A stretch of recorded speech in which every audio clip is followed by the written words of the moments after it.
Dear students, ਕਿਸੇ ਵੀ ਸਮੇਂ ਦੀ ਵਿਸ਼ਵ ਦੀ ਰਾਜਨੀਤੀ ਦੇ ਵਿੱਚ ਕੁਝ ਪ੍ਰਵਿਰਤੀਆਂ ਹੁੰਦੀਆਂ ਹਨ, ਕੁਝ ਝੁਕਾਅ ਹੁੰਦੇ ਹਨ। ਕਦੇ ਵਿਸ਼ਵ ਦੇ ਰਾਜਾਂ ਦੀ ਜੋ ਰੇਸ ਹੈ ਉਹ ਹਥਿਆਰਾਂ ਨੂੰ ਇਕੱਠੇ ਕਰਨ ਤੇ ਲੱਗਦੀ ਹੈ। ਹਰ ਰਾਜ ਵੱਧ ਤੋਂ ਵੱਧ ਹਥਿਆਰ ਇਕੱਠੇ ਕਰਦਾ ਹੈ। ਕਦੇ ਇਹ ਰੇਸ ਪੈਸੇ ਵੱਲ ਹੋ ਜਾਂਦੀ ਹੈ। ਹਰ ਰਾਜ ਵੱਧ ਤੋਂ ਵੱਧ ਆਰਥਿਕ ਸਾਧਨ ਇਕੱਠੇ ਕਰਦਾ ਹੈ। ਕਦੇ ਇਹ ਵਿਸ਼ਵ ਦੇ ਰਾਜਾਂ ਦੇ ਵਿੱਚ ਜੋ ਮੁਕਾਬਲਾ ਹੈ ਵੱਧ ਤੋਂ ਵੱਧ ਇੰਪਾਇਰ, ਵੱਧ ਤੋਂ ਵੱਧ ਸਾਮਰਾਜ ਆਪਣਾ ਫੈਲਾਉਣ ਦਾ ਹੋ ਜਾਂਦਾ ਹੈ। ਇਸ ਤਰ੍ਹਾਂ ਕਿਸੇ ਵੀ ਸਮੇਂ ਤੇ, ਕਿਸੇ ਵੀ ਪਾਰਟੀਕੂਲਰ ਸਮੇਂ ਤੇ ਵਿਸ਼ਵ ਦੀ ਰਾਜਨੀਤੀ ਦੇ ਵਿੱਚ ਕੁਝ ਝੁਕਾਅ ਹੁੰਦੇ ਹਨ, ਕੁਝ ਟ੍ਰੈਂਡ ਹੁੰਦੇ ਹਨ।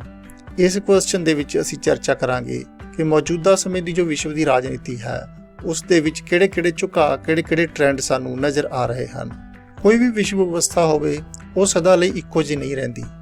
ਜੇ ਅਸੀਂ ਸ਼ਕਤੀ, ਕਿਉਂਕਿ ਮੁੱਖ ਤੌਰ ਤੇ ਸ਼ਕਤੀ ਹੀ ਰਾਜਾਂ ਦੇ ਆਪਸੀ ਸੰਬੰਧਾਂ ਨੂੰ ਤੈਅ ਕਰਦੀ ਹੈ, ਜੇ ਅਸੀਂ ਸ਼ਕਤੀ ਦੇ ਹੀ ਪੱਖ ਤੋਂ ਦੇਖੀਏ ਤਾਂ 1940 ਤੱਕ ਜੋ ਸ਼ਕਤੀ ਦਾ ਧਰੁਵੀਕਰਨ ਹੈ ਉਹ ਬਹੁਤ ਰੂਵੀ ਰਿਹਾ। ਵਿਸ਼ਵ ਬਹੁਤ ਰੂਵੀ ਸੀ, ਜਿਸ ਦੇ ਵਿੱਚ ਸ਼ਕਤੀ ਦੇ ਕੇਂਦਰ ਕਈ ਸੀ, ਜਿਵੇਂ ਫਰਾਂਸ, ਇੰਗਲੈਂਡ, ਪੁਰਤਗਾਲ, ਜਰਮਨੀ, ਇਟਲੀ, USA, USSR। ਇਹਨਾਂ ਨੂੰ ਸ਼ਕਤੀਸ਼ਾਲੀ ਰਾਜਾਂ ਦੀ ਕੈਟੇਗਰੀ ਵਿੱਚ ਗਿਣਿਆ ਜਾਂਦਾ ਸੀ ਅਤੇ ਇਹ ਸਾਰੇ ਸ਼ਕਤੀ ਦੇ ਧਰੁਵ ਮੰਨੇ ਜਾਂਦੇ ਸੀ। ਫਿਰ ਦੂਸਰੇ ਵਿਸ਼ਵ ਯੁੱਧ ਤੋਂ ਬਾਅਦ ਜਦੋਂ ਯੂਰਪੀਅਨ ਪਾਵਰਾਂ ਤੋਂ ਉਹਨਾਂ ਦੇ ਸਾਮਰਾਜ ਖੁੱਸ ਗਏ, ਯੂਰਪ ਦਾ ਬਹੁਤ ਜ਼ਿਆਦਾ ਨੁਕਸਾਨ ਹੋਇਆ, ਤਾਂ ਯੂਰਪੀਅਨ ਪਾਵਰਸ ਨੇ ਜਿਹੜੀਆਂ ਉਹਨਾਂ ਦੀ ਪਾਵਰ ਸ਼ਰਿੰਕ ਹੋ ਗਈ, ਉਹ ਬਹੁਤ ਘੱਟ ਸ਼ਕਤੀਸ਼ਾਲੀ ਰਾਜ ਬਣ ਕੇ ਰਹਿ ਗਏ।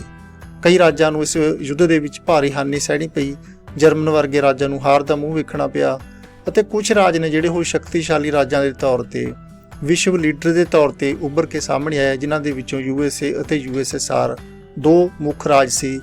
ਇਸ ਲਈ ਉਸ ਸਮੇਂ ਦੇ ਪੀਰੀਅਡ ਨੂੰ ਅਸੀਂ 1945 ਤੋਂ ਲੈ ਕੇ 1990 ਤੱਕ ਦੇ ਪੀਰੀਅਡ ਨੂੰ ਦੋ ਧਰੂਵੀ ਵਿਸ਼ਵ ਦਾ ਪੀਰੀਅਡ ਮੰਨਦੇ ਹਾਂ। 1991 ਦੇ ਵਿੱਚ USSR ਖਿਲਰ ਗਿਆ, ਟੁੱਟ ਗਿਆ। ਇਸ ਦੀਆਂ ਜਿਹੜੀਆਂ ਮੈਂਬਰ ਸਟੇਟਾਂ ਸੀ ਉਹ ਵੱਖੋ ਵੱਖਰੀਆਂ ਹੋ ਗਈਆਂ ਅਤੇ ਕਿਸੇ ਵੀ ਮੈਂਬਰ ਸਟੇਟ ਦੇ ਵਿੱਚ ਇਹ ਇੰਨੀ ਸ਼ਕਤੀ ਨਹੀਂ ਰਹੀ ਕਿ ਉਹ ਇਸ ਦੀ ਵਿਰਾਸਤ ਨੂੰ ਸੰਭਾਲ ਸਕੇ ਜਾਂ ਇੱਕ ਮੇਜਰ ਪਾਵਰ ਬਣੀ ਰਹਿ ਸਕੇ। ਇਸ ਤਰ੍ਹਾਂ ਸਾਰੇ ਰਾਜ ਨੇ ਜਿਹੜੇ ਅਮਰੀਕਾ ਦੇ ਸਾਹਮਣੇ ਬੌਣੇ ਨਜ਼ਰ ਆਉਣ ਲੱਗੇ 1991 ਤੋਂ ਬਾਅਦ, ਅਤੇ ਅਮਰੀਕਾ ਦੁਨੀਆ ਦੀ ਸਭ ਤੋਂ ਵੱਡੀ ਪਾਵਰ ਦੇ ਤੌਰ ਤੇ ਸਾਹਮਣੇ ਆਇਆ ਹੈ ਅਤੇ ਵਿਚਰ ਰਿਹਾ ਹੈ। ਇਸ ਤਰ੍ਹਾਂ ਕਿਸੇ ਵੀ ਸਮੇਂ ਦੀ ਜੋ ਵਿਸ਼ਵ ਵਿਵਸਥਾ ਹੈ ਉਸ ਦੇ ਵਿੱਚ ਪਾਵਰ, ਸ਼ਕਤੀ ਮੁੱਖ ਭੂਮਿਕਾ ਨਿਭਾਉਂਦੀ ਹੈ। ਸ਼ਕਤੀ ਹੀ ਅੰਤਰਰਾਸ਼ਟਰੀ ਸੰਬੰਧਾਂ ਨੂੰ ਰੈਗੂਲੇਟ ਕਰਦੀ ਹੈ ਤੇ ਸ਼ਕਤੀ ਦੇ ਸੰਬੰਧ ਦੇ ਵਿੱਚ ਅਸੀਂ ਹੁਣੇ ਡਿਸਕਸ ਕਰਕੇ ਹਟਿਆ ਕਿ ਸ਼ਕਤੀ ਦੇ ਸੰਬੰਧ ਨੇ ਜਿਹੜੇ ਬਦਲਦੇ ਰਹਿੰਦੇ ਨੇ। ਕਿਸੇ ਸਮੇਂ ਜਿਹੜਾ ਸ਼ਕਤੀਸ਼ਾਲੀ ਰਾਜ ਸੀ ਕਿਸੇ ਹੋਰ ਸਮੇਂ ਤੇ ਉਹ ਆਮ ਰਾਜ ਬਣ ਸਕਦਾ ਹੈ। ਕਿਸੇ ਸਮੇਂ ਤੇ ਇੱਕ ਸਧਾਰਨ ਰਾਜ ਸੀ ਜਿਹੜਾ ਉਹ ਕਿਸੇ ਸਮੇਂ ਵਿੱਚ ਫਿਊਚਰ ਦੇ ਵਿੱਚ ਸ਼ਕਤੀਸ਼ਾਲੀ ਰਾਜ ਬਣ ਸਕਦਾ ਹੈ। ਜਿਹੜੇ ਉੱਭਰਦੇ ਹੋਏ ਟ੍ਰੈਂਡ ਨੇ ਇਸ ਸਮੇਂ ਵਿਸ਼ਵ ਰਾਜਨੀਤੀ ਦੇ, ਉਹ ਗਿਣੇ ਜਾ ਸਕਦੇ ਨੇ। ਸਭ ਤੋਂ ਜ਼ਿਆਦਾ ਇੰਪੋਰਟੈਂਟ ਟ੍ਰੈਂਡ ਕਿਹਾ ਜਾ ਸਕਦਾ ਹੈ ਵਿਸ਼ਵੀਕਰਨ ਦਾ ਟ੍ਰੈਂਡ, ਗਲੋਬਲਾਈਜੇਸ਼ਨ ਦਾ ਟ੍ਰੈਂਡ। ਅੱਜ ਪੂਰੇ ਵਿਸ਼ਵ ਦਾ ਝੁਕਾਅ ਵਿਸ਼ਵੀਕਰਨ ਵੱਲ ਹੈ। ਕਿਸੇ ਰਾਜ ਦੀ ਵਿਚਾਰਧਾਰਾ ਬੇਸ਼ੱਕ ਕੋਈ ਵੀ ਹੋਵੇ, ਹਰ ਰਾਜ ਵਿਸ਼ਵੀਕਰਨ ਵੱਲ ਨੂੰ ਵਧ ਰਿਹਾ ਹੈ। ਵਿਸ਼ਵੀਕਰਨ ਦਾ ਭਾਵ ਹੈ ਵਸਤੂਆਂ, ਤਕਨੀਕ, ਪੂੰਜੀ, ਵਿਅਕਤੀਆਂ ਦਾ, ਹਰ ਕਿਸੇ ਦਾ ਆਸਾਨੀ ਨਾਲ ਆਦਾਨ ਪ੍ਰਦਾਨ ਹੋ ਸਕਣਾ। ਭਾਵ ਜਿਸ ਰਾਜ ਦੇ ਵਿੱਚ ਵਸਤੂਆਂ ਜ਼ਿਆਦਾ ਹੋਣ ਉੱਥੋਂ ਦੂਸਰੇ ਰਾਜਾਂ ਵਿੱਚ ਭੇਜੀਆਂ ਜਾਂਦੀਆਂ ਹਨ ਆਸਾਨੀ ਨਾਲ। ਜਿੱਥੇ ਮੈਨ ਪਾਵਰ ਜ਼ਿਆਦਾ ਹੈ ਉੱਥੋਂ ਦੀ ਮੈਨ ਪਾਵਰ ਨੂੰ ਦੂਸਰੇ ਰਾਜਾਂ ਲਈ ਵਰਤਿਆ ਜਾਂਦਾ ਹੈ। ਜਿੱਥੇ ਪੈਸਾ ਜ਼ਿਆਦਾ ਹੈ ਉੱਥੋਂ ਦੇ ਫਾਈਨੈਂਸ਼ੀਅਲ ਰਿਸੋਰਸਿਸ ਨੂੰ ਦੂਸਰੇ ਰਾਜਾਂ ਦੀ ਇਕੋਨਮੀ ਨੂੰ ਬੂਸਟ ਕਰਨ ਲਈ ਵਰਤਿਆ ਜਾਂਦਾ ਹੈ। ਭਾਵ ਸੇਵਾਵਾਂ, ਵਸਤੂਆਂ, ਵਿਅਕਤੀਆਂ, ਪੂੰਜੀ, ਹਰ ਕਿਸੇ ਤੱਥ ਦਾ ਜੋ ਆਦਾਨ ਪ੍ਰਦਾਨ ਹੈ ਉਹ ਤੇਜ਼ੀ ਨਾਲ ਵੱਧ ਰਿਹਾ ਹੈ, ਕਿਉਂਕਿ ਇਸ ਆਦਾਨ ਪ੍ਰਦਾਨ ਦੇ ਵਿੱਚ ਰੁਕਾਵਟਾਂ ਘੱਟ ਹੋ ਰਹੀਆਂ ਹਨ। ਜਿਸ ਤੇਜ਼ੀ ਨਾਲ ਇਹ ਦੌਰ ਚੱਲਿਆ ਹੈ ਅਤੇ ਅੱਗੇ ਵੱਧ ਰਿਹਾ ਹੈ, ਉਸ ਨੂੰ ਦੇਖ ਕੇ ਲੱਗਦਾ ਹੈ ਕਿ ਜਲਦੀ ਹੀ ਪੂਰਾ ਵਿਸ਼ਵ ਹੈ ਜਿਹੜਾ ਉਹ ਇੱਕ ਵੱਡਾ ਪਿੰਡ ਬਣ ਜਾਵੇਗਾ। ਵਿਸ਼ਵ ਇੱਕ ਗਲੋਬਲ ਵਿਲੇਜ ਬਣ ਜਾਵੇਗਾ, ਜਿੱਥੇ ਇਹਨਾਂ ਵਸਤੂਆਂ ਦਾ, ਸੇਵਾਵਾਂ ਦਾ, ਪੂੰਜੀ ਦਾ ਆਦਾਨ ਪ੍ਰਦਾਨ ਹੈ ਜੋ ਉਹ ਬਿਲਕੁਲ ਹੀ ਫ੍ਰੀ ਫਲੋ ਦੇ ਵਿੱਚ ਹੋ ਜਾਵੇਗਾ। ਦੂਸਰਾ ਟ੍ਰੈਂਡ ਹੈ ਇਸ ਸਮੇਂ ਪੂਰੇ ਵਿਸ਼ਵ ਦਾ ਉਦਾਰੀਕਰਨ ਵੱਲ, ਲਿਬਰਲਾਈਜੇਸ਼ਨ ਵੱਲ।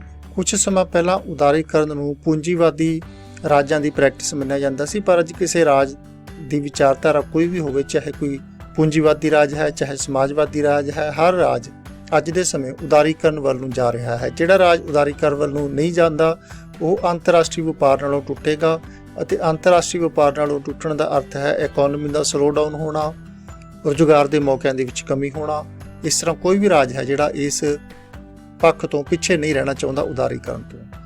ਉਦਾਰੀਕਰਨ ਦੇ ਅਧੀਨ ਰਾਜ ਆਪਣੇ ਏਕਾਧਿਕਾਰ ਵਾਲੇ ਖੇਤਰ ਨੂੰ ਸ਼ਰਿੰਕ ਕਰਦੇ ਜਾ ਰਹੇ ਹਨ। ਭਾਵ ਜਿਹੜੇ ਬਿਜ਼ਨਸ ਪਹਿਲਾਂ ਰਾਜ ਹੀ ਕਰ ਸਕਦਾ ਸੀ, ਗੌਰਮੈਂਟ ਹੀ ਕਰ ਸਕਦੀ ਸੀ, ਜਿਵੇਂ ਇੰਡੀਆ ਦੇ ਵਿੱਚ ਰੇਲਵੇ ਦਾ ਬਿਜ਼ਨਸ ਹੈ, 에ਅਰਲਾਈਨਸ ਦਾ ਬਿਜ਼ਨਸ ਹੈ, ਉਹ ਬਿਜ਼ਨਸ ਨੇ ਜਿਹੜੇ ਪ੍ਰਾਈਵੇਟ ਪਲੇਅਰਸ ਲਈ ਵੀ ਖੋਲ੍ਹੇ ਜਾ ਰਹੇ ਹਨ। ਉਦਯੋਗ ਦੀ ਜੇ ਕਿਸੇ ਦੀ ਸਥਾਪਨਾ ਕਰਨੀ ਹੁੰਦੀ ਹੈ ਤਾਂ ਸਰਕਾਰ ਕੋਲੋਂ ਕੁਝ ਫਾਰਮੈਲਿਟੀਜ਼ ਪੂਰੀਆਂ ਕਰਵਾਉਣੀਆਂ ਪੈਂਦੀਆਂ ਹਨ। ਪਹਿਲਾਂ ਇਹ ਪ੍ਰਕਿਰਿਆ ਹੈ ਜਿਹੜੀ ਬੜੀ ਔਖੀ ਹੁੰਦੀ ਸੀ, ਵਿਸ਼ੇਸ਼ ਕਰਕੇ ਜਿਹੜੇ ਵਿਕਾਸਸ਼ੀਲ ਰਾਜ ਨੇ ਉਹਨਾਂ ਦੇ ਵਿੱਚ ਲਾਇਸੈਂਸ ਲੈਣ ਦੀ ਪ੍ਰਕਿਰਿਆ ਬੜੀ ਔਖੀ ਹੁੰਦੀ ਸੀ, ਪਰੰਤੂ ਹੁਣ ਵੱਧ ਤੋਂ ਵੱਧ ਪੂੰਜੀ ਨਿਵੇਸ਼ ਨੂੰ ਆਕਰਸ਼ਿਤ ਕਰਨ ਲਈ ਤਾਂ ਕਿ ਵੱਧ ਤੋਂ ਵੱਧ ਕੰਪਨੀਆਂ ਕਿਸੇ ਰਾਜ ਦੇ ਵਿੱਚ ਇਨਵੈਸਟ ਕਰ ਸਕਣ, ਪੈਸਾ ਲਗਾ ਸਕਣ, ਹਰ ਰਾਜ ਕੋਸ਼ਿਸ਼ ਕਰ ਰਿਹਾ ਹੈ ਕਿ ਉਦਯੋਗਾਂ ਦੀ ਸਥਾਪਨਾ ਸੰਬੰਧੀ ਸਰਕਾਰੀ ਵਿਭਾਗਾਂ ਦੀ ਜੋ ਕਾਰਜ ਪ੍ਰਣਾਲੀ ਹੈ ਉਸ ਨੂੰ ਵੱਧ ਤੋਂ ਵੱਧ ਸੌਖਾ ਬਣਾਇਆ ਜਾਵੇ। ਤੀਸਰਾ ਮੁੱਖ ਟ੍ਰੈਂਡ ਹੈ ਇਸ ਸਮੇਂ ਨਿੱਜੀਕਰਨ ਦਾ। ਨਿੱਜੀਕਰਨ ਅਧੀਨ ਜਨਤਕ ਖੇਤਰ ਸੁੰਗੜਦਾ ਜਾ ਰਿਹਾ ਹੈ ਅਤੇ ਪ੍ਰਾਈਵੇਟ ਖੇਤਰ ਐਕਸਪੈਂਡ ਹੁੰਦਾ ਜਾ ਰਿਹਾ, ਵੱਧਦਾ ਜਾ ਰਿਹਾ ਹੈ। ਜਿਹੜੇ ਖੇਤਰ ਪਹਿਲਾਂ ਸਰਕਾਰਾਂ ਦੇ ਅਧੀਨ ਹੀ ਹੋ ਸਕਦੇ ਸੀ, ਜਿਵੇਂ ਜਹਾਜ਼ਰਾਨੀ ਦਾ ਖੇਤਰ, ਰੇਲਵੇ ਦਾ ਖੇਤਰ, ਉਹਨਾਂ ਖੇਤਰਾਂ ਦੇ ਵਿੱਚ ਵੀ ਪ੍ਰਾਈਵੇਟ ਜਿਹੜੇ ਕੰਪਨੀਆਂ ਨੇ ਉਹਨਾਂ ਨੂੰ ਮੌਕੇ ਦਿੱਤੇ ਜਾ ਰਹੇ ਹਨ।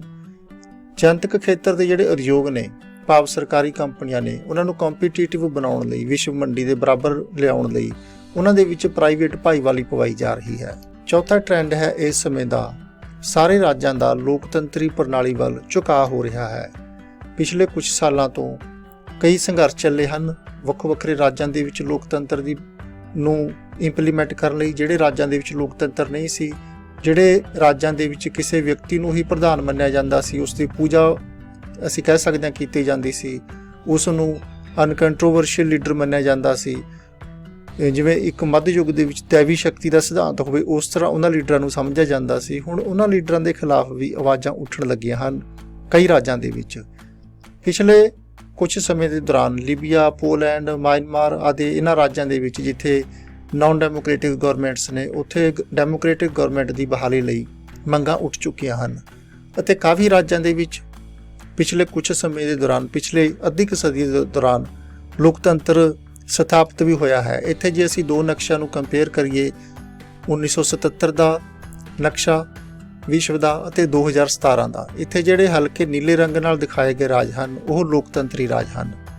ਜੇ ਦੋਹੇ ਹੀ ਨਕਸ਼ਿਆਂ ਤੇ ਅਸੀਂ ਇੱਕ ਉੱਪਰੋਂ ਜੋ ਨਿਗਾਹ ਅਸੀਂ ਮਾਰਦੇ ਹਾਂ ਤਾਂ ਅਸੀਂ ਦੇਖਦੇ ਹਾਂ ਕਿ 1977 ਦੇ ਵਿੱਚ ਲੋਕਤੰਤਰੀ ਰਾਜਾਂ ਦੀ ਗਿਣਤੀ ਘੱਟ ਹੈ ਤੇ 2017 ਦੇ ਵਿੱਚ ਲੋਕਤੰਤਰੀ ਰਾਜਾਂ ਦੀ ਗਿਣਤੀ ਕਾਫੀ ਵੱਧ ਚੁੱਕੀ ਹੈ। ਪੂਰੇ ਦਾ ਪੂਰਾ ਲਾਤੀਨੀ ਅਮਰੀਕਾ ਲਗਭਗ ਲੋਕਤੰਤਰੀ ਬਣ ਚੁੱਕਿਆ ਹੈ। ਅਫਰੀਕਾ ਦੇ ਕਾਫੀ ਸਾਰੇ ਰਾਜ ਨੇ ਜਿਹੜੇ ਲੋਕਤੰਤਰੀ ਬਣ ਚੁੱਕੇ ਹਨ। ਇਸੇ ਤਰ੍ਹਾਂ ਜਿਹੜਾ ਪੂਰਬੀ ਯੂਰਪ ਹੈ ਉਹ ਵੀ ਲੋਕਤੰਤਰੀ ਬਣ ਚੁੱਕਿਆ ਹੈ। ਇਸ ਤਰ੍ਹਾਂ ਬਹੁਤ ਸਾਰੇ ਰਾਜ ਨੇ ਜਿਹੜੇ ਲੋਕਤੰਤਰੀ ਬਣ ਚੁੱਕੇ ਹਨ ਪਿਛਲੇ ਅੱਧੀ ਸਦੀ ਦੇ ਦੌਰਾਨ, ਅਤੇ ਜਿਹੜੇ ਰਾਜ ਨਹੀਂ ਬਣੇ ਉਹਨਾਂ ਰਾਜਾਂ ਦੇ ਵਿੱਚ ਸੰਘਰਸ਼ ਚੱਲ ਰਹੇ ਹਨ ਲੋਕਤੰਤਰੀ ਪ੍ਰਣਾਲੀ ਨੂੰ ਲਾਗੂ ਕੀਤੇ ਜਾਣ ਲਈ। ਪੰਜਵਾਂ ਟ੍ਰੈਂਡ ਕਿਹਾ ਜਾ ਸਕਦਾ ਹੈ ਕਿ ਅੱਜ ਰਾਸ਼ਟਰ ਰਾਜ ਦੀ ਭੂਮਿਕਾ ਦੇ ਵਿੱਚ ਤਬਦੀਲੀ ਆ ਰਹੀ ਹੈ। ਰਾਸ਼ਟਰੀ ਰਾਜ ਨੂੰ ਅੰਤਰਰਾਸ਼ਟਰੀ ਰਾਜਨੀਤੀ ਦੇ ਵਿੱਚ ਮੁੱਖ ਐਕਟਰ, ਮੁੱਖ ਕਰਤਾ ਮੰਨਿਆ ਜਾਂਦਾ ਹੈ। ਰਾਸ਼ਟਰੀ ਰਾਜ ਪ੍ਰਭੂਸ਼ਤਾਸ਼ਾਲੀ ਹੁੰਦੇ ਹਨ, ਜਿਹੜੇ ਆਪਣੇ ਹਿੱਤਾਂ ਦੀ ਰੱਖਿਆ ਲਈ, ਆਪਣੇ ਨਾਗਰਿਕਾਂ ਦੀ ਰੱਖਿਆ ਲਈ ਕੁਝ ਵੀ ਕਰ ਸਕਦੇ ਹਨ। ਪਰੰਤੂ ਅੱਜ ਦਾ ਜਿਹੜਾ ਉੱਚ ਤਕਨੀਕ ਦਾ ਸਮਾਂ ਹੈ, ਇਹਦੇ ਵਿੱਚ ਰਾਸ਼ਟਰੀ ਰਾਜਾਂ ਦੀ ਭੂਮਿਕਾ ਦੇ ਵਿੱਚ ਤਬਦੀਲੀ ਆ ਰਹੀ ਹੈ, ਕਿਉਂਕਿ ਅੱਜ ਦੇ ਸਮੇਂ ਦੇ ਵਿੱਚ ਕੋਈ ਵੀ ਰਾਜ ਨਾ ਤਾਂ ਇਕੱਲੇ ਤੌਰ ਤੇ ਆਪਣੇ ਨਾਗਰਿਕਾਂ ਦੀ ਪੂਰੀ ਤਰ੍ਹਾਂ ਸੁਰੱਖਿਆ ਕਰ ਸਕਦਾ ਹੈ, ਨਾ ਹੀ ਉਹਨਾਂ ਦੀਆਂ ਸਾਰੀਆਂ ਆਰਥਿਕ ਜ਼ਰੂਰਤਾਂ ਪੂਰੀਆਂ ਕਰ ਸਕਦਾ ਹੈ, ਨਾ ਹੀ ਕਿਸੇ ਰਾਜ ਦੀਆਂ ਆਪਣੇ ਤੌਰ ਤੇ ਤਕਨੀਕ ਦੀਆਂ ਜ਼ਰੂਰਤਾਂ ਪੂਰੀਆਂ ਹੋ ਸਕਦੀਆਂ ਹਨ। ਕਿਸੇ ਰਾਜ ਦੀ ਰਿਸਰਚ ਐਂਡ ਡਿਵੈਲਪਮੈਂਟ ਜਿੰਨੇ ਚਾਹੇ ਭਾਵੇਂ ਕਿੰਨੀ ਵੀ ਡਿਵੈਲਪਡ ਹੋਵੇ, ਪਰੰਤੂ ਫਿਰ ਵੀ ਉਸ ਨੂੰ ਦੂਸਰੇ ਰਾਜਾਂ ਤੋਂ ਵੀ ਤਕਨੀਕ ਲੈਣੀ ਪੈਂਦੀ ਹੈ। ਇਸ ਲਈ ਆਪਣੀਆਂ ਸਾਰੀਆਂ ਜ਼ਰੂਰਤਾਂ ਦੀ ਪੂਰਤੀ ਲਈ ਜਿਹੜੇ ਰਾਜ ਨੇ ਉਹ ਵੱਖੋ ਵੱਖਰੇ ਸੰਗਠਨਾਂ ਦੇ ਮੈਂਬਰ ਬਣ ਰਹੇ ਹਨ, ਜਿਨ੍ਹਾਂ ਦੇ ਵਿੱਚ ਕੁਝ ਵਪਾਰਕ ਸੰਗਠਨ ਹਨ, ਵਿਸ਼ੇਸ਼ ਕਰਕੇ ਖੇਤਰੀ ਸੰਗਠਨ ਹਨ। ਅਤੇ ਜਦੋਂ ਫਿਰ ਕੋਈ ਰਾਜ ਇਹਨਾਂ ਸੰਗਠਨਾਂ ਦਾ ਮੈਂਬਰ ਬਣ ਜਾਂਦਾ ਹੈ ਤਾਂ ਉਸ ਨੂੰ ਇਹਨਾਂ ਦੀਆਂ ਜੋ ਨੀਤੀਆਂ ਹੁੰਦੀਆਂ ਹਨ ਉਹਨਾਂ ਤੇ ਵੀ ਚੱਲਣਾ ਪੈਂਦਾ ਹੈ, ਇਹਨਾਂ ਦੇ ਕੁਝ ਨਿਯਮਾਂ ਦੀ ਪਾਲਣਾ ਵੀ ਕਰਨੀ ਪੈਂਦੀ ਹੈ। ਇਸ ਤਰ੍ਹਾਂ ਰਾਜ ਦਾ ਜੋ ਪ੍ਰਭੂ ਸੱਤਾਪੂਰਨ ਭੂਮਿਕਾ ਸੀ ਪਹਿਲਾਂ, ਉਸ ਦੇ ਵਿੱਚ ਖੋਰਾ ਲੱਗ ਰਿਹਾ ਹੈ, ਉਸ ਦੇ ਵਿੱਚ ਥੋੜ੍ਹੀ ਜਿਹੀ ਤਬਦੀਲੀ ਆ ਰਹੀ ਹੈ। ਛੇਵਾਂ ਮੁੱਖ ਝੁਕਾਅ ਕਿਹਾ ਜਾ ਸਕਦਾ ਹੈ ਕਿ ਇੱਕ ਧਰੂਵੀ ਵਿਵਸਥਾ ਇਸ ਸਮੇਂ ਬਣ ਚੁੱਕੀ ਹੈ। ਬਿਨਾਂ ਕਿਸੇ ਸ਼ੱਕ ਦੇ ਅੱਜ ਦਾ ਵਿਸ਼ਵ ਇੱਕ ਧਰੂਵੀ ਵਿਸ਼ਵ ਹੈ, ਜਿਸ ਦੇ ਵਿੱਚ ਸ਼ਕਤੀ ਦਾ ਇੱਕੋ ਇੱਕ ਪੋਲ ਹੈ, USA। ਦੁਨੀਆ ਦੀ ਇੱਕੋ ਇੱਕ ਸੁਪਰ ਪਾਵਰ ਹੈ। ਦੁਨੀਆ ਦੀ ਜਿਹੜੀ ਅੰਤਰਰਾਸ਼ਟਰੀ ਸੰਸਥਾਵਾਂ ਹਨ, ਸੰਯੁਕਤ ਰਾਸ਼ਟਰ, ਵਿਸ਼ਵ ਬੈਂਕ, ਅੰਤਰਰਾਸ਼ਟਰੀ ਮੁਦਰਾ ਕੋਸ਼, ਇਹ ਸਾਰਿਆਂ ਦੀ ਵਰਕਿੰਗ ਤੇ USA ਦਾ ਪੂਰੀ ਤਰ੍ਹਾਂ ਨਾਲ ਪ੍ਰਭੂਤਵ ਹੈ, ਪੂਰੀ ਤਰ੍ਹਾਂ ਨਾਲ ਕੰਟਰੋਲ ਹੈ। ਸੋਵੀਅਤ ਸੰਘ ਦੇ ਪਤਨ ਤੋਂ ਬਾਅਦ ਵਿਸ਼ਵ ਵਿੱਚ ਜਿਹੜੀਆਂ ਵੀ ਸਮੱਸਿਆਵਾਂ ਪੈਦਾ ਹੋਈਆਂ ਹਨ ਉਹਨਾਂ ਨੂੰ ਉਸੇ ਤਰੀਕੇ ਨਾਲ ਹੀ ਸੁਲਝਾਇਆ ਗਿਆ ਹੈ ਜਿਸ ਤਰ੍ਹਾਂ USA ਨੂੰ ਸੂਟ ਕਰਦਾ ਹੈ ਜਾਂ USA ਚਾਹੁੰਦਾ ਹੈ। ਇਸ ਤਰ੍ਹਾਂ ਪੂਰੀ ਤਰ੍ਹਾਂ ਨਾਲ ਇੱਕ ਧਰੂਵੀ ਵਿਵਸਥਾ ਇਸ ਸਮੇਂ ਸਥਾਪਿਤ ਹੋ ਚੁੱਕੀ ਹੈ। ਅਤੇ ਜਿਹੜਾ ਗੁੱਟ ਨਿਰਲੇਪ ਅੰਦੋਲਨ ਚੱਲਿਆ ਸੀ, ਦੋ ਗਰੁੱਪਾਂ ਦੀ ਆਪਸੀ ਗੁੱਟਬਾਜੀ ਦੇ ਵਿਚਕਾਰ ਇੱਕ ਬਫਰ ਦੇ ਤੌਰ ਤੇ ਉਹ ਮੱਠਾ ਪੈ ਗਿਆ ਹੈ, ਕਿਉਂਕਿ ਗੁੱਟਬਾਜੀ ਖਤਮ ਹੋ ਗਈ ਹੈ। ਜਦੋਂ ਤੋਂ ਸੋਵੀਅਤ ਸੰਘ ਟੁੱਟਿਆ ਹੈ, ਉਸ ਨਾਲ ਗੁੱਟਬੰਦੀ ਆਪਣੇ ਆਪ ਸਮਾਪਤ ਹੋ ਗਈ ਹੈ। ਪੂਰਬੀ ਜਰਮਨੀ ਤੇ ਪੱਛਮੀ ਜਰਮਨੀ ਦਾ ਏਕੀਕਰਨ ਹੋ ਚੁੱਕਿਆ ਹੈ। ਬਰਲਿਨ ਦੀ ਦੀਵਾਰ ਜਿਹੜੀ ਇੱਕ ਬਹੁਤ ਇੰਪੋਰਟੈਂਟ ਫਿਜ਼ੀਕਲ ਮੈਨੀਫੈਸਟੇਸ਼ਨ ਸੀ ਕੋਲਡ ਵਾਰ ਦੀ, ਗੁੱਟਬੰਦੀ ਦੀ, ਉਹ ਗਿਰਾਈ ਜਾ ਚੁੱਕੀ ਹੈ। ਇਸ ਲਈ ਹੁਣ ਗੁੱਟ ਨਿਰਪੱਖ ਅੰਦੋਲਨ ਦੀ ਸਾਰਥਿਕਤਾ ਤੇ ਕੁਐਸਚਨ ਉਠਾਏ ਜਾ ਰਹੇ ਹਨ ਕਿ ਜਿਹੜਾ ਅੰਦੋਲਨ ਗੁੱਟਾਂ ਤੋਂ ਨਿਰਪੱਖ ਰਹਿਣ ਲਈ ਬਣਿਆ ਸੀ, ਜਦੋਂ ਗੁੱਟ ਹੀ ਖਤਮ ਹੋ ਗਏ ਹਨ, ਲਿਕੁਇਡੇਟ ਹੋ ਗਏ ਹਨ, ਤਾਂ ਉਸ ਅੰਦੋਲਨ ਦੀ ਕੀ ਇੰਪੋਰਟੈਂਸ ਹੈ। ਰਾਜਾਂ ਦੀ ਅੰਤਰਰਾਸ਼ਟਰੀ ਨਿਰਭਰਤਾ ਦੇ ਵਿੱਚ, ਇੱਕ ਦੂਸਰੇ ਤੇ ਨਿਰਭਰਤਾ ਦੇ ਵਿੱਚ ਵਾਧਾ ਹੋ ਰਿਹਾ ਹੈ। ਅੱਜ ਕੋਈ ਰਾਜ ਜਿਹੜਾ ਚਾਹੇ ਕਿੰਨਾ ਵੀ ਡਿਵੈਲਪਡ ਹੋਵੇ, ਉਹ ਆਪਣੇ ਆਪ ਦੇ ਵਿੱਚ ਸਾਰੇ ਪੱਖਾਂ ਤੋਂ ਸਵੈ ਨਿਰਭਰ ਨਹੀਂ ਹੈ। ਵਿਕਸਿਤ ਰਾਜਾਂ ਨੂੰ ਆਪਣੇ ਉਦਯੋਗਾਂ ਲਈ ਮੰਡੀਆਂ ਦੀ ਜ਼ਰੂਰਤ ਹੈ, ਸਿੱਖਿਅਤ ਮੈਨ ਪਾਵਰ ਦੀ ਜ਼ਰੂਰਤ ਹੈ, ਤੇ ਜਿਹੜੇ ਵਿਕਾਸਸ਼ੀਲ ਰਾਜ ਨੇ ਉਹਨਾਂ ਦੇ ਵਿੱਚ ਉਹਨਾਂ ਨੂੰ ਉੱਚ ਤਕਨੀਕ ਦੀ ਜ਼ਰੂਰਤ ਹੈ, ਉਹਨਾਂ ਨੂੰ ਪੂੰਜੀ ਦੀ ਜ਼ਰੂਰਤ ਹੈ। ਇਸ ਲਈ ਅੰਤਰ ਨਿਰਭਰਤਾ ਵਿਸ਼ਵ ਦੀ ਵਧ ਰਹੀ ਹੈ। ਜਿਹੜੇ ਖੇਤਰ ਦੇ ਵਿੱਚ ਤਕਨੀਕ ਜ਼ਿਆਦਾ ਹੈ, ਉੱਥੋਂ ਦੀ ਤਕਨੀਕ ਵਰਤੀ ਜਾ ਰਹੀ ਹੈ। ਜਿਹੜੇ ਖੇਤਰ ਦੇ ਵਿੱਚ ਉਦਯੋਗੀਕਰਨ ਜ਼ਿਆਦਾ ਹੋਇਆ ਹੈ, ਉੱਥੋਂ ਦੀ ਮਸ਼ੀਨਰੀ ਵਰਤੀ ਜਾ ਰਹੀ ਹੈ। ਜਿਹੜੇ ਖੇਤਰ ਦੇ ਵਿੱਚ ਸਿੱਖਿਅਤ ਮੈਨ ਪਾਵਰ ਜ਼ਿਆਦਾ ਹੈ, ਉਸ ਖੇਤਰ ਦੀ ਸਿੱਖਿਅਤ ਮੈਨ ਪਾਵਰ ਨੂੰ ਵਰਤਿਆ ਜਾ ਰਿਹਾ ਹੈ। ਇਸ ਤਰ੍ਹਾਂ ਹੁਣ ਰਾਜਾਂ ਦੀ ਅੰਤਰਰਾਸ਼ਟਰੀ ਜਿਹੜੀ ਇੱਕ ਦੂਸਰੇ ਤੇ ਨਿਰਭਰਤਾ ਹੈ, ਉਸ ਵਿੱਚ ਵਾਧਾ ਹੋ ਰਿਹਾ ਹੈ। ਵਾਤਾਵਰਣ ਦੀ ਸੁਰੱਖਿਆ ਦਾ ਵਿਸ਼ਾ ਪਹਿਲਾਂ ਦੇ ਮੁਕਾਬਲੇ ਜ਼ਿਆਦਾ ਸੰਜੀਦਗੀ ਦੇ ਨਾਲ ਹੁਣ ਵਿਚਾਰਿਆ ਜਾ ਰਿਹਾ ਹੈ। ਲਗਭਗ ਪਿਛਲੇ 50 ਸਾਲਾਂ ਤੋਂ ਵਾਤਾਵਰਣ ਦਾ ਵਿਸ਼ਾ ਹੈ ਜਿਹੜਾ ਉਸ ਤੇ ਗੱਲਬਾਤ ਚੱਲ ਰਹੀ ਹੈ। ਦੁਨੀਆ ਦੇ ਮੁਲਕ ਜਾਗਰੂਕ, ਦੁਨੀਆ ਦੇ ਲੋਕ ਜਾਗਰੂਕ ਹੋ ਚੁੱਕੇ ਹਨ ਕਿ ਵਾਤਾਵਰਣ ਬਹੁਤ ਜ਼ਿਆਦਾ ਪ੍ਰਦੂਸ਼ਿਤ ਹੋ ਚੁੱਕਿਆ ਹੈ, ਜਿਸ ਦੇ ਵਿੱਚ ਬੜੀਆਂ ਵੱਡੀਆਂ ਚੇਂਜਸ ਆ ਰਹੀਆਂ ਹਨ ਜੇ ਅਸੀਂ ਇਸ ਨੂੰ ਨਾ ਸੰਭਾਲਿਆ ਤਾਂ। ਪਰੰਤੂ ਜਿੰਨਾ ਚਿਰ ਸ਼ੀਤ ਯੁੱਧ ਚੱਲਿਆ, ਉਹਨਾਂ ਚਿਰ ਦੁਨੀਆ ਦੇ ਬਹੁਤੇ ਰਾਜ ਨੇ ਜਿਹੜੇ ਕਿਸੇ ਵੀ ਇੰਪੋਰਟੈਂਟ ਵਿਸ਼ੇ ਤੇ, ਕਿਸੇ ਸਮਝੌਤੇ ਤੇ ਪਹੁੰਚਣ ਤੋਂ ਅਸਮਰਥ ਰਹਿੰਦੇ ਸੀ, ਕਿਉਂਕਿ ਹਰ ਗੱਲ ਵੱਖੋ ਵੱਖਰੇ ਰਾਜ ਆਪੋ ਆਪਣੇ ਗੁੱਟ ਦੇ ਅਕੋਰਡਿੰਗ ਕਰਦੇ ਸੀ। ਪਰੰਤੂ ਜਦੋਂ ਤੋਂ ਸ਼ੀਤ ਯੁੱਧ ਖਤਮ ਹੋਇਆ ਹੈ, ਉਦੋਂ ਤੋਂ ਵਾਤਾਵਰਣ ਦੀ ਸੰਭਾਲ ਲਈ, ਵਾਤਾਵਰਣ ਦੀ ਸੁਰੱਖਿਆ ਲਈ ਸੰਜੀਦਗੀ ਨਾਲ, ਜ਼ਿਆਦਾ ਗੰਭੀਰਤਾ ਨਾਲ ਵਿਚਾਰ ਵਟਾਂਦਰਾ ਕੀਤਾ ਜਾਣ ਲੱਗਿਆ ਹੈ। ਵਿਸ਼ਵ ਪੱਧਰ ਤੇ United nation climate change conference 2009 ਦੇ ਵਿੱਚ ਹੋਈ ਸੀ, ਜਿਸ ਨੂੰ ਕੋਪਨਹੈਗਨ ਕਾਨਫਰੰਸ ਵੀ ਕਿਹਾ ਜਾਂਦਾ ਹੈ। ਇਸ ਵਿੱਚ ਜਿੱਥੇ ਬਹੁਤ ਜ਼ਿਆਦਾ ਪ੍ਰਦੂਸ਼ਣ ਜਿਹੜਾ ਹੋ ਰਿਹਾ ਹੈ, ਉਸ ਤੇ ਚਿੰਤਾ ਪ੍ਰਗਟ ਕੀਤੀ ਗਈ ਹੈ। ਉੱਥੇ ਇਸ ਨੂੰ ਘੱਟ ਕਰਨ ਲਈ, ਗਲੋਬਲ ਵਾਰਮਿੰਗ ਨੂੰ ਘੱਟ ਕਰਨ ਲਈ ਚੁੱਕੇ ਜਾਣ ਵਾਲੇ ਕਦਮਾਂ ਤੇ ਵੀ ਸਹਿਮਤੀ ਪ੍ਰਗਟ ਕੀਤੀ ਗਈ ਹੈ। ਨਾਸਾ ਦਾ ਅਨੁਮਾਨ ਹੈ ਕਿ 2016, ਜਿਹੜਾ ਕਿ 5 ਸਾਲ ਪਹਿਲਾਂ ਹੀ ਗੁਜ਼ਰ ਕੇ ਹਟਿਆ ਹੈ ਸਾਡੇ ਕੋਲੋਂ, ਉਹ ਹੁਣ ਤੱਕ ਦਾ ਸਭ ਤੋਂ ਜ਼ਿਆਦਾ ਗਰਮ ਵਰ੍ਹਾ ਰਿਹਾ ਹੈ। ਅਤੇ 2020 ਦਾ ਵਰ੍ਹਾ ਹੈ ਜਿਹੜਾ, ਉਸ ਨੇ ਵੀ ਲਗਭਗ 2016 ਦੇ ਅੰਕੜੇ ਨੂੰ ਛੂਹ ਲਿਆ ਹੈ। ਅਤੇ ਜਿਹੜਾ ਇਹ ਗਰਮੀ ਵਧ ਰਹੀ ਹੈ, ਦੁਨੀਆ ਦੇ ਵਿੱਚ ਤਾਪ ਵਧ ਰਿਹਾ ਹੈ, ਗਲੋਬਲ ਵਾਰਮਿੰਗ ਹੋ ਰਹੀ ਹੈ, ਇਸ ਨਾਲ ਪੂਰੇ ਵਿਸ਼ਵ ਦਾ ਜੋ ਈਕੋਸਿਸਟਮ ਹੈ ਉਹ ਖਤਰੇ ਵਿੱਚ ਪਿਆ ਹੋਇਆ ਹੈ। ਇਸ ਤਰ੍ਹਾਂ ਹੁਣ ਵਾਤਾਵਰਣ ਦੀ ਸੁਰੱਖਿਆ ਦਾ ਵਿਸ਼ਾ ਇੱਕ ਗੰਭੀਰਤਾ ਦੇ ਨਾਲ ਵਿਚਾਰਿਆ ਜਾਣ ਵਾਲਾ ਵਿਸ਼ਾ ਬਣ ਗਿਆ ਹੈ। ਅਤੇ ਵਾਤਾਵਰਣ ਦੀ ਸੁਰੱਖਿਆ ਨਾਲ ਸੰਬੰਧਿਤ ਹੀ ਇੱਕ ਹੋਰ ਕਨਸੈਪਟ ਸਾਡੇ ਸਾਹਮਣੇ ਆਇਆ ਹੈ, ਟਿਕਾਊ ਵਿਕਾਸ ਦਾ ਟੀਚਾ, ਆਬਜੈਕਟਿਵ ਆਫ ਸਸਟੇਨੇਬਲ ਡਿਵੈਲਪਮੈਂਟ। ਉਦਯੋਗਿਕ ਕ੍ਰਾਂਤੀ ਤੋਂ ਲੈ ਕੇ ਹੁਣ ਤੱਕ ਜਿਹੜੀ ਵਿਕਾਸ ਦੀ ਹੋੜ ਲੱਗੀ ਸੀ, ਉਹ ਟਿਕਾਊ ਨਹੀਂ ਸੀ। ਟਿਕਾਊ ਨਾ ਹੋਣ ਦਾ ਭਾਵ ਹੈ ਕਿ ਉਸ ਦੀ ਅਸੀਂ ਕੀਮਤ ਤਾਰੀ ਹੈ, ਉਹ ਕੀਮਤ ਜਿਹੜੀ ਕਿ ਸਾਨੂੰ ਵਾਰਾ ਨਹੀਂ ਖਾਂਦੀ, ਜਿਸ ਨੂੰ ਅਸੀਂ ਬਹੁਤਾ ਦੇਰ ਬਰਦਾਸ਼ਤ ਨਹੀਂ ਕਰ ਸਕਦੇ ਜੇ ਉਹੀ ਕੀਮਤ ਅਸੀਂ ਵਿਕਾਸ ਦੀ ਤਾਰਦੇ ਰਹੇ। ਇਹ ਵਿਕਾਸ ਆਉਣ ਵਾਲੀਆਂ ਪੀੜ੍ਹੀਆਂ ਲਈ ਖਤਰਨਾਕ ਸਾਬਤ ਹੋ ਸਕਦਾ ਨਹੀਂ ਹੋਵੇਗਾ, ਕਿਉਂਕਿ ਕੁਦਰਤੀ ਸੋਮਿਆਂ ਦਾ ਅਸੀਂ ਬਹੁਤ ਜ਼ਿਆਦਾ ਬੇਰਹਿਮੀ ਨਾਲ ਪਿਛਲੀ ਸਦੀ ਦੇ ਦੌਰਾਨ ਉਜਾੜਾ ਕੀਤਾ ਹੈ। ਹੁਣ ਅੰਤਰਰਾਸ਼ਟਰੀ ਪੱਧਰ ਤੇ ਟਿਕਾਊ ਵਿਕਾਸ ਦਾ ਟੀਚਾ ਪ੍ਰਾਪਤ ਕਰਨ ਦੀ ਗੱਲ ਹੋ ਰਹੀ ਹੈ। ਸੰਯੁਕਤ ਰਾਸ਼ਟਰ ਨੇ 2005 ਤੋਂ ਲੈ ਕੇ 14 ਤੱਕ ਦਾ ਦਹਾਕਾ ਟਿਕਾਊ ਵਿਕਾਸ ਲਈ ਸਿੱਖਿਆ ਦੇ ਰੂਪ ਦੇ ਵਿੱਚ ਮਨਾਇਆ ਸੀ। 2015 ਦੇ ਵਿੱਚ ਸੰਯੁਕਤ ਰਾਸ਼ਟਰ ਦੀ ਮਹਾਸਭਾ ਨੇ ਮਤਾ ਪਾਸ ਕਰਕੇ ਟਿਕਾਊ ਵਿਕਾਸ ਟੀਚੇ 2030 ਸਸਟੇਨੇਬਲ ਡਿਵੈਲਪਮੈਂਟ ਗੋਲਜ਼ 2030 ਨਿਰਧਾਰਿਤ ਕੀਤੇ ਸਨ।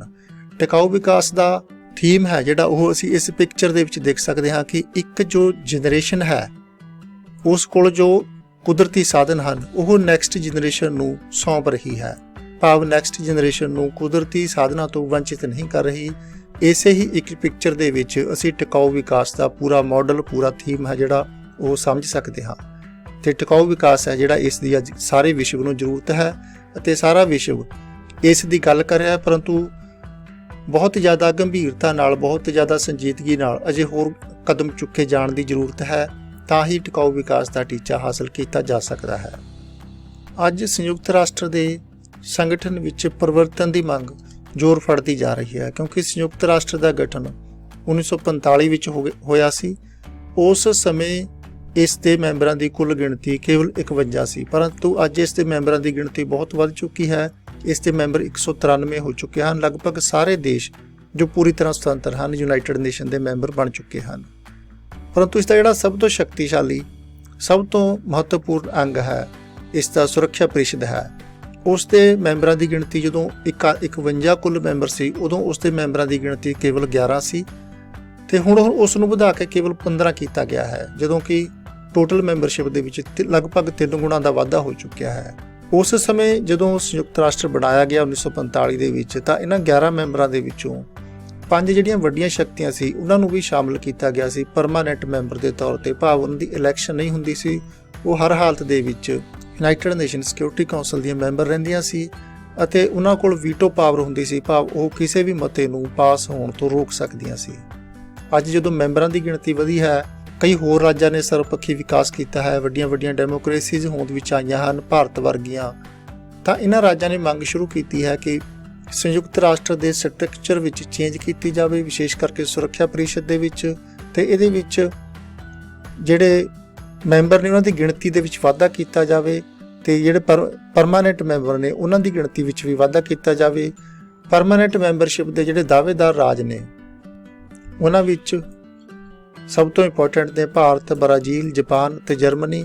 ਇਹਨਾਂ ਨੇ ਸਥਾਈ ਮੈਂਬਰੀ ਦੇ ਦਾਅਵੇ ਨੂੰ ਮਜ਼ਬੂਤ ਕਰਨ ਲਈ ਗਰੁੱਪ ਆਫ 4 ਦਾ ਗਠਨ ਕੀਤਾ ਹੋਇਆ ਹੈ।